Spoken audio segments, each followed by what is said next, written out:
എനിക്ക് ആരെങ്കിലും എന്നെപ്പറ്റി നല്ലത് പറഞ്ഞു കഴിഞ്ഞാൽ നല്ല സുഖമായിട്ട് ഉറങ്ങും, എൻ്റെ സെൻസ് ഓഫ് ഹ്യൂമർ വർദ്ധിക്കും, ഞാൻ വീണ്ടും കുറച്ചും കൂടെ നല്ല മനുഷ്യനാവും. ആരെങ്കിലും നല്ലത് രണ്ട് വാക്ക് പറഞ്ഞാൽ. ഞാനുമായിട്ട് ഒരു പരിചയമോ ബന്ധവും ഇല്ലാത്ത പ്രേക്ഷകർ ഞാൻ കഴിഞ്ഞ മാസങ്ങളായിട്ട് എനിക്ക് എനിക്ക് വരുന്ന മെസ്സേജസും കോൾസും ഭയങ്കര സ്നേഹത്തോടു കൂടി സേഫായിട്ട് പോകുന്നൊരു ഒരു ഒരു ജേണി ഭയങ്കര ബോറാണ് എന്നെ സംബന്ധിച്ച്. അപ്പം ഞാൻ എപ്പോഴും മിക്കവാറും അങ്ങനത്തെ കാര്യങ്ങൾ എന്നെ അട്രാക്റ്റ് ചെയ്യും. അപ്പോൾ അതിലോട്ട് ഞാൻ ചാടി വീഴും. ഇപ്പോൾ സിനിമയുടെ മായിക ലോകത്തേക്ക് വർമ്മ വന്നിരിക്കുന്നു. Now you are known to Keralites as an actor. അപ്പോൾ ഇനിയും സ്വാഭാവികമായിട്ടും ആ സ്പേസിലേക്ക് കൂടുതൽ നിൽക്കാനുള്ള പ്ലാനാണോ, അതോ you have travelled all this 25-30 years with another industry in a different mode, ഇപ്പോൾ പുതിയൊരു മോഡിൽ. അപ്പോൾ ഇത് വർമ്മയ്ക്ക് ഒരു കൺഫ്യൂഷൻ ഉണ്ടോ? ഇനി എന്ത് ചെയ്യണം? ഞാൻ ആക്ടറായി തുടരണോ, അതോ എൻ്റെ പഴയത് പോകണോ, അത് രണ്ടും കൂടി ഒരുമിച്ച് കൊണ്ടുപോകണോ? ഈ ഒരു സ്റ്റേജ് ഇൻ ലൈഫ് അങ്ങനത്തെ കൺഫ്യൂഷനൊന്നും ഇല്ല. കാര്യം നമ്മൾ ഒരു സ്റ്റേജിൽ ജീവിതത്തിൽ പല കാര്യങ്ങളും നമ്മൾ ഫേസ് ചെയ്ത് എക്സ്പീരിയൻസ് കഴിയുമ്പോൾ പിന്നെ നമ്മൾ വരുന്നിടത്ത് കാറ്റ് എങ്ങോട്ടാണോ പോകുന്നത്, ജനറലി ഞാൻ അങ്ങനെയാണ്, ആ ഡയറക്ഷനിലങ്ങ് പോകും. പക്ഷെ പോകുന്ന സമയത്ത് അതിൽ മുഴുവൻ ഇൻവോൾവ് ആയിരിക്കും.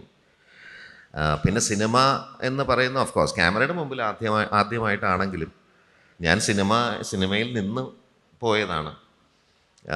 അപ്പം അതുകൊണ്ട് അതിൻ്റെ അകത്തെ കംഫർട്ട് ലെവലിൻ്റെ പ്രശ്നങ്ങളൊന്നും ഉണ്ടായിരുന്നില്ല. പക്ഷേ ഓഫ് കോഴ്സ് ഒരു ക്യാമറയുടെ മുമ്പിൽ നിന്ന് വളരെ വലിയ ഒരു ആക്ടറിൻ്റെ കൂടെ, എക്സ്ട്രീംലി ടാലൻറ്റഡ് ആയിട്ടുള്ള ലെജൻഡറി ആയിട്ടൊരു മനുഷ്യൻ്റെ കൂടെ സ്ക്രീൻ ഷെയർ ചെയ്യുക, അതും എക്സ്ട്രീംലി മെനസിങ് ആയിട്ടൊരു ബോഡി ലാംഗ്വേജും അതിൽ തന്നെ പല ഗ്രാഫും, അത് ഭയങ്കര റിസ്ക്കി ആയിട്ടുള്ള സിറ്റുവേഷനാണ്. പക്ഷേ എനിക്ക് ജനറലി ചെറുപ്പം തൊട്ടേ എനിക്ക് റിസ്ക്കി ആയിട്ടുള്ള സ്പേസിൽ കൂടെ നടന്നു പോകാൻ ഭയങ്കര ഇഷ്ടമാണ്. എന്തുകൊണ്ടോ I think naturally I land up the. കാര്യം അതിനൊരു എക്സൈറ്റ്മെൻ്റ് ഉണ്ട്. ഒന്നില്ലേ കിട്ടും, അല്ലേ കിട്ടില്ല. സേഫായിട്ട് പോകുന്നൊരു ഒരു ഒരു ജേണി ഭയങ്കര ബോറാണ് എന്നെ സംബന്ധിച്ച്. അപ്പം ഞാൻ എപ്പോഴും മിക്കവാറും അങ്ങനത്തെ കാര്യങ്ങൾ എന്നെ അട്രാക്റ്റ് ചെയ്യും. അപ്പോൾ അതിലോട്ട് ഞാൻ ചാടി വീഴും. പിന്നെ അതുകൊണ്ട് ഈ പറഞ്ഞ പോലെ അതുകൊണ്ട് എനിക്ക് അങ്ങനത്തെ കൺഫ്യൂഷൻ ഒന്നുമില്ല. അപ്പം എൻ്റെ മുമ്പിൽ ഏറ്റവും എക്സൈറ്റിംഗ് ആയിട്ട് എനിക്ക് തോന്നുന്നത് ആ സമയത്ത് ഞാൻ അതങ്ങോട്ട് ചെയ്യും. ഇനി അങ്ങോട്ടുള്ള കാര്യങ്ങൾ എനിക്ക് തോന്നുന്നു ഒരു കഴിഞ്ഞ 10 വർഷമായിട്ട് ഇൻഫാക്റ്റ് എനിക്ക് റിസൾട്ട് എന്ന് പറയുന്നൊരു കാര്യത്തിലോട്ട് വലിയ ഞാൻ അതിലോട്ട് അങ്ങനെ ചിന്തിക്കാറില്ല. കാര്യം നമ്മൾ റിസൾട്ട് ഉദ്ദേശിച്ച് അത് മാത്രം നമ്മൾ ആലോചിച്ച് പല കാര്യങ്ങളും ചെയ്യുമ്പോൾ അതിൻ്റെ അകത്ത് കുറേ പ്രശ്നങ്ങളുണ്ടാവും. നമുക്ക് എക്സൈറ്റിംഗ് ആയിട്ടൊരു കാര്യം മുമ്പിലുണ്ട്, അത് എത്ര ഭംഗിയായിട്ട് എൻ്റെ രീതിയിൽ അത് എനിക്ക് ചെയ്യാൻ പറ്റും എന്നുള്ളതല്ലാതെ ആ പ്രോസസ്സിൽ ഇൻവോൾവ് ചെയ്ത് എൻജോയ് ചെയ്യുക എന്നുള്ളത് മാത്രം ആണ് ഇപ്പം I think at least I have designed my thought process and my mind accordingly. So I am fine with it. Result is not in your control anyway. നമ്മൾ എത്രയോ സിനിമകളിലെ എത്രയോ വലിയ ഫിലിം മേക്കേഴ്സ് ചെയ്തിരിക്കുന്ന സിനിമകളൊക്കെ പണ്ട് കാലത്ത് ഇറങ്ങിയ സമയത്ത് മോശം അഭിപ്രായം പറഞ്ഞ ക്രിട്ടിക്സ് വലിച്ചു വാരി അതിനെ നശിപ്പിച്ച് എഴുതിയൊക്കെ പിന്നീട് ക്ലാസിക്കുകളായിട്ടില്ലേ. അപ്പോൾ റിസൾട്ടൊക്കെ അങ്ങനെ മാറി മറിഞ്ഞു വെക്കുന്നിരിക്കും. പക്ഷെ നമ്മുടെ മുമ്പിലുള്ളത് എന്ത് തന്നെയാണെങ്കിലും അത് മാക്സിമം നമ്മൾ ഇൻവോൾവ് ചെയ്ത് ചെയ്യുക, അതാണ് ഏറ്റവും ഇമ്പോർട്ടൻ്റ്. അതാണ് ഞാൻ ശ്രമിക്കാറ്. വർമ്മ, ഈ സക്സസ് എന്ന് പറഞ്ഞതേ അതൊരു എളുപ്പത്തിൽ കിട്ടുന്നൊരു കാര്യമല്ല. അതൊരു ലക്കാണ്, അല്ലെങ്കിൽ it happens not to everybody, അല്ലേ? അപ്പോൾ അത് നമുക്ക് വരുമ്പോൾ നമ്മൾ പലപ്പോഴും നമ്മൾ വേറൊരു ലൈഫ് മോഡിലേക്ക് പോകും. അങ്ങനെ വരുമ്പോൾ പ്രത്യേകിച്ച് സിനിമയിൽ ഇത്രയും പ്രശസ്തനായി നിൽക്കുമ്പോൾ, വെരി പോപ്പുലർ പേഴ്സൺ, ഇപ്പോൾ തൃപ്പൂണിത്തുറ അങ്ങാടിയിൽ ഇറങ്ങിയിട്ട് പുതുതോടെ അവിടെ നിന്ന് ചായ കുടിക്കാൻ പറ്റാത്തൊരവസ്ഥ ഉണ്ടാവും വർമ്മയ്ക്ക് ഇപ്പം, അല്ലേ? പണ്ട് കുടിച്ചിരുന്നു. ഒരു കൊല്ലം മുന്നേ it was a different life. It's a totally different life.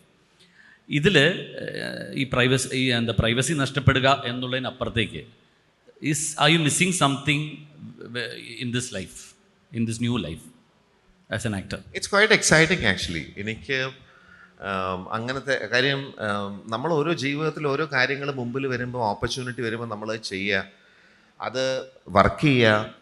ഞാൻ ഈ പറഞ്ഞ പോലെ ഞാൻ എൻ്റെ ജീവിതത്തിൽ ഇതുവരെ എക്സ്പീരിയൻസ് ചെയ്യാത്ത കാര്യമാണ്. കാര്യം ബിഗ് സ്ക്രീൻ മാജിക് എന്ന് പറയുന്ന ഞാൻ എക്സ്പീരിയൻസ് ചെയ്തു. കാര്യം ഞാൻ നേരത്തെ പറഞ്ഞ പോലെ അത്രയും പവർഫുള്ളായിട്ടൊരു നെഗറ്റീവ് മെനസിങ് ആയിട്ടൊരു ക്യാരക്ടർ ഞാനുമായിട്ട് ഒരു പരിചയമോ ബന്ധമില്ലാത്ത പ്രേക്ഷകർ ഞാൻ കഴിഞ്ഞ മാസങ്ങളായിട്ട് എനിക്ക് വരുന്ന മെസ്സേജസും കോൾസും ഭയങ്കര സ്നേഹത്തോടു കൂടി, നമ്മളൊരു ഫിലിം മേക്കർ ആയിരിക്കുന്ന സമയത്ത് വളരെ ക്വയറ്റായിട്ട്, എസ്പെഷ്യലി അഡ്വർടൈസിങ്, ആർക്കും വെളിയിൽ അറിയില്ല ഇതിൻ്റെ പുറകിൽ ആരാന്ന്. അപ്പം അതൊരു വേറൊരു life which I thoroughly enjoyed. പക്ഷേ ഈ എക്സ്പീരിയൻസ് എന്നെ ഭയങ്കര വല്ലാതെ ഇമോഷണലാക്കുകയും I'm thoroughly enjoying it.